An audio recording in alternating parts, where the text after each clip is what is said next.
podcasts, followed by the dailies and then the Sundays. We're going to begin with Kante at Sky Sports News. If you'd like a question, please raise your hand. Kante.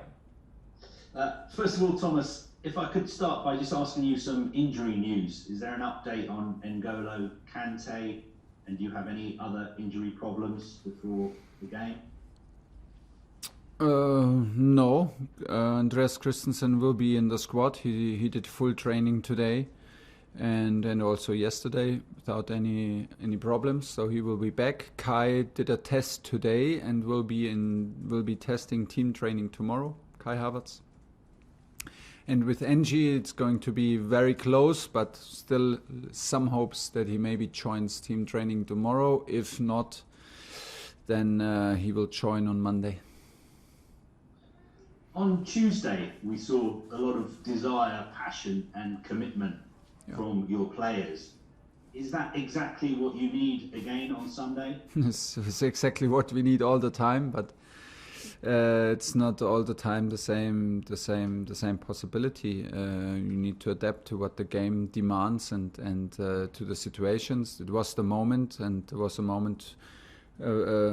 crucial moment for us in the season to maintain the possibility to reach our targets, and the team had a very good response to it, and we had several games under pressure and in crucial moments, and we always had a very, very good response. So we trust ourselves to be able to perform again. It's a completely different setup. It's away game, away fans, strong team, strong Aston Villa side, play without any pressure. So very big challenge, but we're up for it. Sir Alex Ferguson famously called this time of the season Squeaky Bum Time. When the fans get very worried and they get very edgy. Yeah. What's it like for you as a manager and the players? Sure, it's exciting. It's nice. It's nice if you play for stuff in the end. Keeps you on the edge, brings out the best in you, and you can absolutely feel the excitement.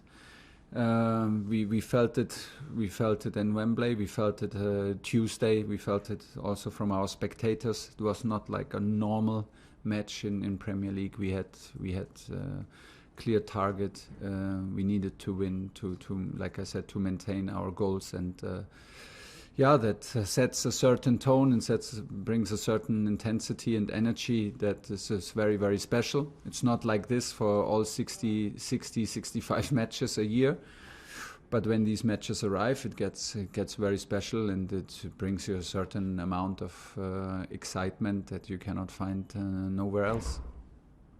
And on Sunday, will you want to know what is happening at Liverpool and Leicester, or do you want to be in a bubble with your players and just block everything out? For a long period of the game, I want to sure be in a bubble.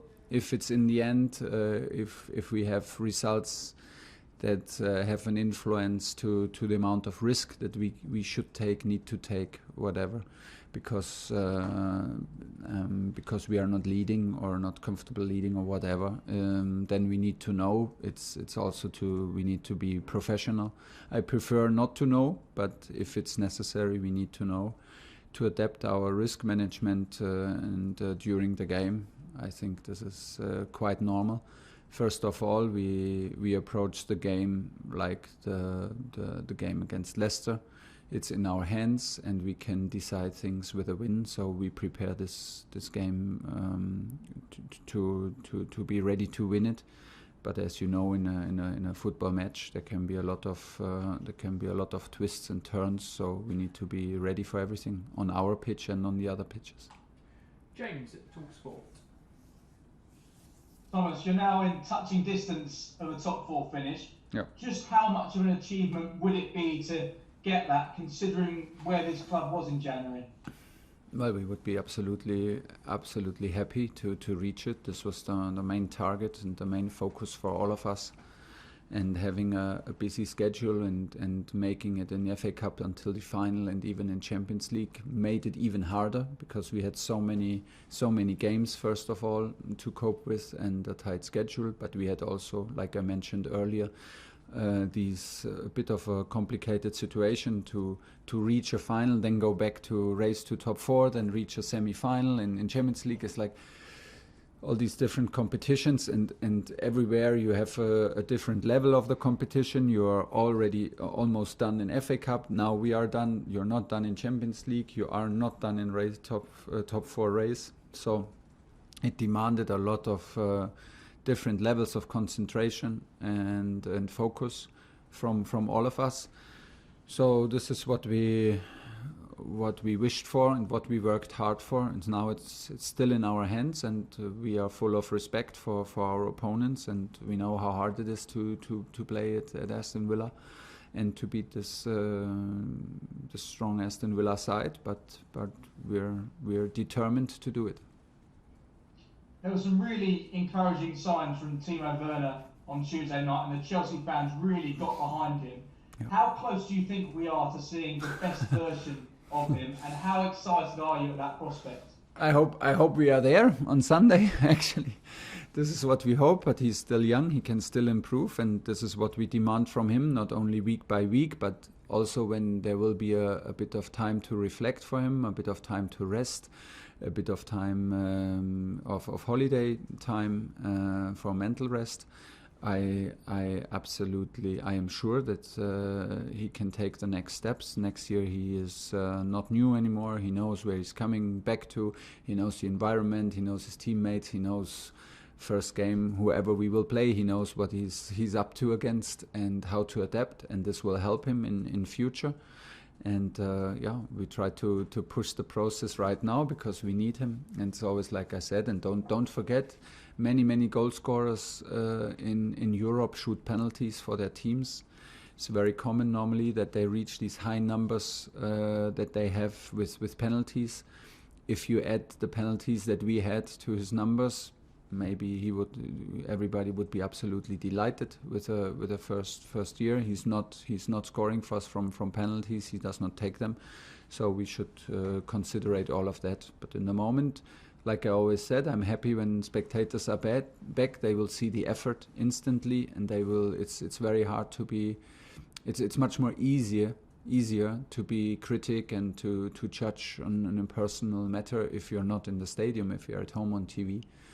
But once you're there, once you're close to the guys, once you see the effort they put into matches, it's a bit more relative.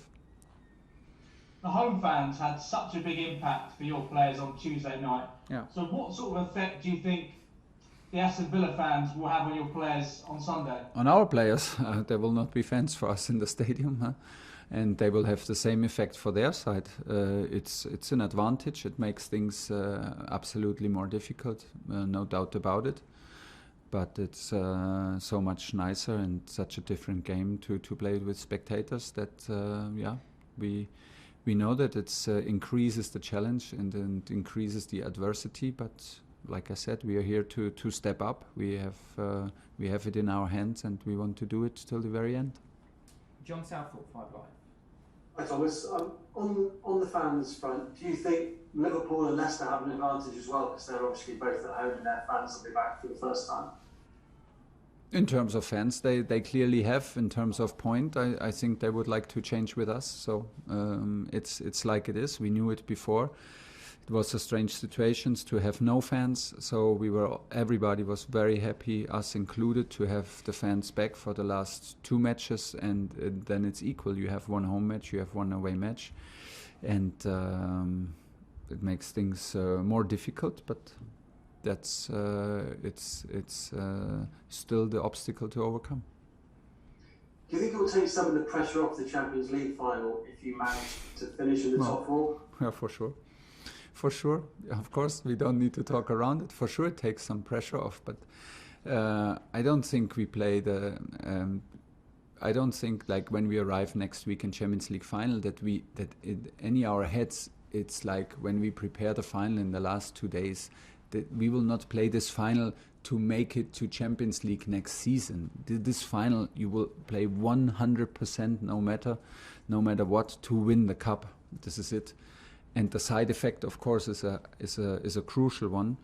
But we don't absolutely put it around. I want to turn it around. We don't want to play this final to arrive in the top 4. We put so much hard work, quality, and a very consistent amount of results into the last months that we want to finish the job at Sunday.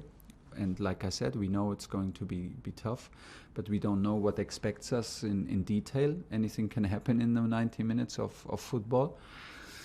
And this is what everybody loves about this game, that three teams have a chance to catch 2 places, and so the race is on. Last one, John.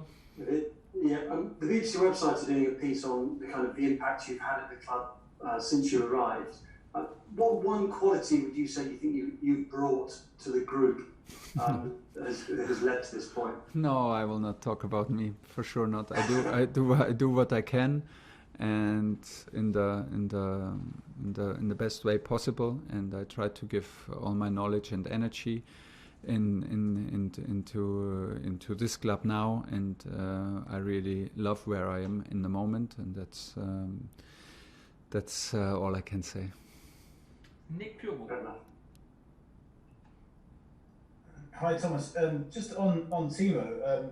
Obviously, I saw him say that he really was very thankful for the fans' support, chanting his name and just sort of throwing their weight behind him.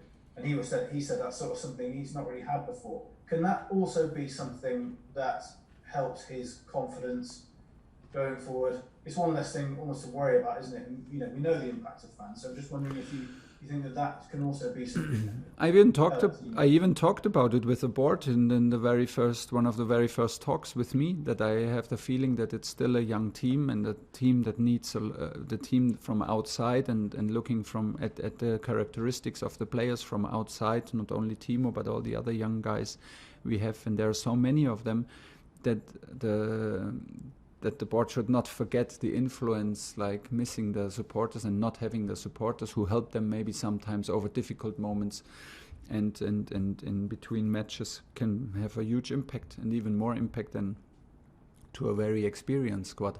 But it goes in all directions. It can also can also increase the amount of pressure that you suddenly feel when you hear the crowd moaning, when you hear the crowd not liking your actions. So it works in both directions. But in general, I agree with you. My approach is that we should do everything to get our fans off the seats, and to let them feel the energy and the intensity that we give into matches, or let them feel our passion about the game, and then they will feel their passion instantly, and they will feel happy to support us, even if not everything is perfect.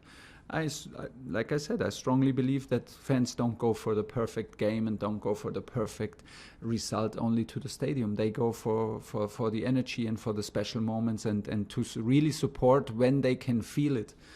That the team is really about football, about intensity, and about love of the game. And this is it. This is what we want to do, and this is what the young guys can for sure do very, very good. And from there, we hope for support and for an improvement of their self-confidence. Last question in the broadcast, Nia Wintoms. Hi Thomas. Hi. You've got a number of homegrown players that have come up through the academy, and that have also had a terrific season here at Chelsea, especially since your arrival. How impressed have you been with Mason, Tammy, Reece-Callen, and how impressed have you been in how the club are building for the future? Yeah, I love academy boys. I don't treat them differently, but I'm very, very happy when we have a lot of them on the training pitch. Also right now we have Tino Angerin, Tino Livramento, and other guys who regularly show up in training and try to adapt as quickly as possible to the level and to the work ethic and to be professional, like the more experienced players. This is what I absolutely love about football in general and about my work. The academy has outstanding quality, is managed since so many years on the highest level. It's a pleasure to talk with the guys from the academy. It's a pleasure to hear their opinion. It's a pleasure to be in exchange. And when you see the guys performing on our level, this is it's amazing to see, because I truly believe that any club who has something special, creates a special bond with the environment and with the supporters and the spectators around Chelsea. If you have constantly young guys coming in, making it's different than only rely on bringing in from outside the best players. It is a certain glue that you cannot buy, and a certain bond that these guys care about the club more, and not even more, like in a different way than guys from outside. And it's very, very nice also for me to see all these pictures when they were young and on tournaments. This is their dream come true. But it's super hard to make your way through academy into top level football in a club like Chelsea, because the level is so high. And that's why the praise goes out to the academy and everybody who works there and leads the academy is fantastic, and is so nice to have. Okay, that's the end of the broadcast section. We're now going to do the daily newspapers. If you'd like a